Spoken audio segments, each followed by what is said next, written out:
Let me tell you one more thing about Bill Burr. Apparently, he's going to be on Broadway. He is in a. Can you guys remind me what show Bill Burr? Oh, he's going to be in Glenn Ross. Oh, that's cool. And I actually would want to go and see that. I would go to New York to see that show. I do like Bill Burr. So do you have a clip? Did he do something recently that did he have a commentary?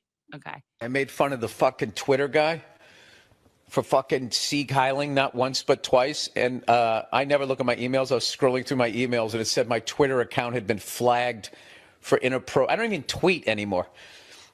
It had been flagged for whatever. What a fucking baby. Just like Hitler. A fucking baby.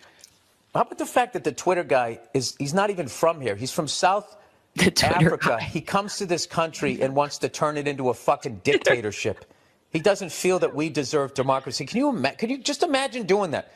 Going to another country. I love that he calls him the Twitter guy. I love that he won't say his name.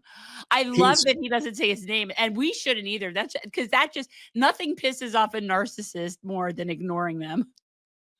And I do agree with you that is a huge part of what the bigger issue is here with Musk is the fact that he's not even from this country.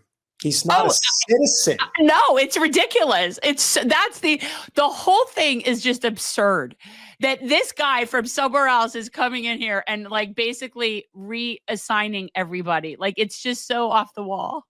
Miranda Fair, we're going to get to your comment after we finish this up. We'll continue. Just deciding, yeah, you know what? I'm going to change this form of government because I've decided. Yeah,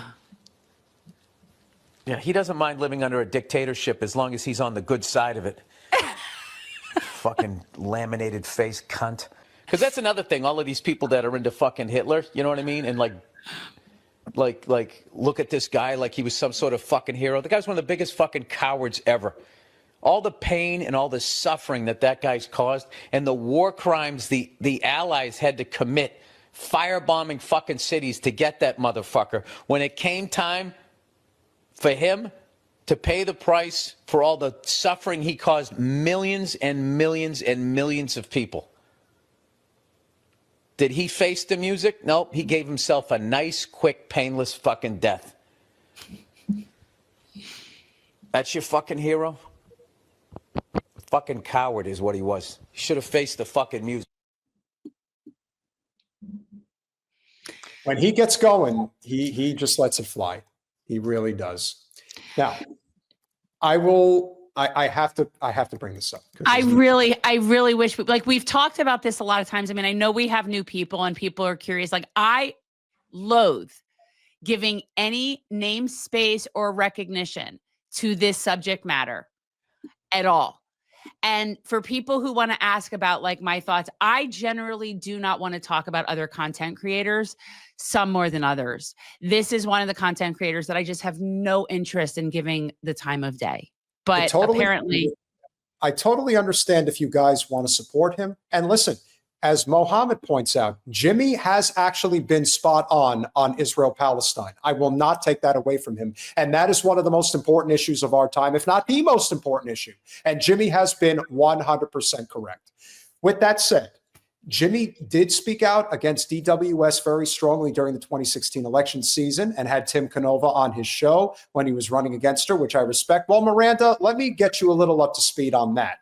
So let's just start with Canova, who is completely. Oh, good God. Okay. And I mean, so far off the deep end that he was a total Zion Nazi in the shadows. And people didn't know that. So he is a hardcore Zionist. Oh, big time. I like to brag about that. I lived on a kibbutz for 6 months. Boy, he's been pretty freaking silent, let me tell you. And then the other thing to keep in mind is that we attempted to get Jimmy's attention, including Jen giving Jimmy a present, which he never properly thanked her for.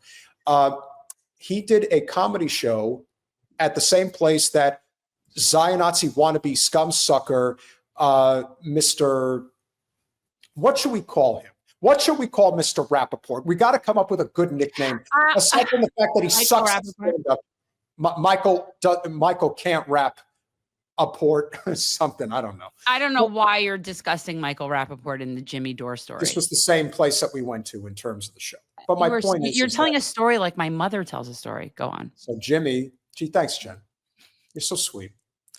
Jimmy, meanwhile, spent at least half the show complaining about Debbie Wasserman Schultz. He knew crap report. Yeah, that's a good one. I'll take that. That's good. Jimmy spent half the show complaining about Wasserman Schultz. He knew Jen was there. And not only did he not acknowledge that Jen was there, but he decided to acknowledge Tim Canova, who was there, get him to stand up and take a bow before the audience. So when I tell you that Jimmy Dore never lifted a fucking finger for Jen either time that she ran against Debbie Wasserman Schultz, knowing full fucking well that she was doing it, yeah, he can go fuck himself. Well, but here's the thing. And so if you want to know why did Jimmy do that?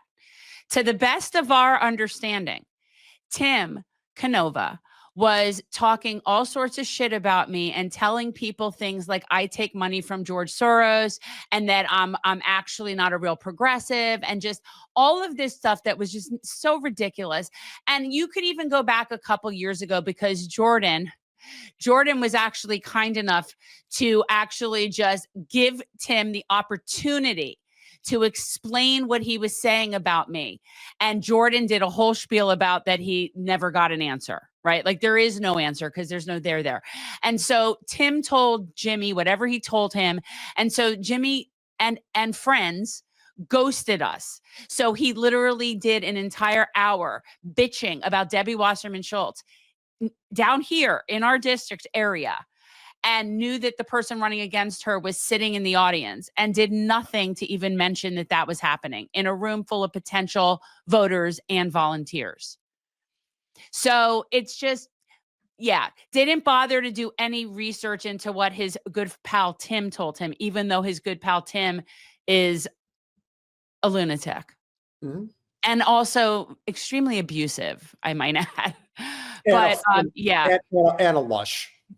Well, there's a lot of things, but abusive was one. And by the way, before I decided to run, I spoke with Tim. I actually wanted to make sure he wasn't running again, and I wanted to seek some support. And instead, what I got was a spoiled man baby going off on a friggin' temper tantrum. Like, how dare I do that? And then the next thing you know, he started shit talking me to Jimmy and whoever else, even though I volunteered on Tim's campaign and I thought we were friends. Actually, that's how Peter and I met, was on Tim's campaign. So that's the whole Tim Canova, Jimmy Dore story that we've talked about many times. And so when people have opinions about us in terms of, oh, well, you shouldn't be talking about Bernie this way or AOC this way, our entire mission is how do we unify the working class? That's it. So, but I don't know what you're not understanding, but I was a volunteer for Tim. I thought we were friends. He then became an angry, vindictive bitch about he was cheated. It was always about him. He was never about the mission. And quite honestly, he's not really progressive in what we consider progressive.